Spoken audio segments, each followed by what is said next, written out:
کسانوں کو سمجھانے منانے کے لیے عدالت نے کہا کہ ہم ان کی حالت زار کو سمجھتے ہیں اور ان سے ہمدردی رکھتے ہیں۔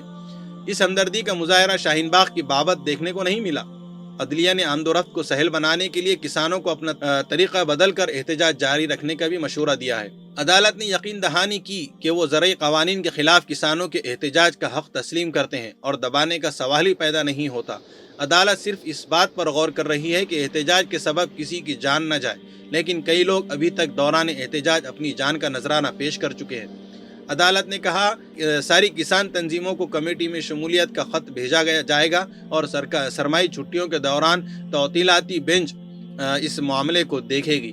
کسانوں کے ساتھ جو نرمی برتی جا رہی ہے اور وہ بہت خوش آئند ہے، یہاں اس پر تنقید مقصود نہیں ہے، بلکہ عدالت سے یہ توقع ہے کہ وہ تمام مظاہرین کے ساتھ بشمول شاہین باغ اسی طرح کا نرم رویہ اختیار کرے گی، ورنہ اگر عدالت خود ناانصافی کی مرتکب ہوگی۔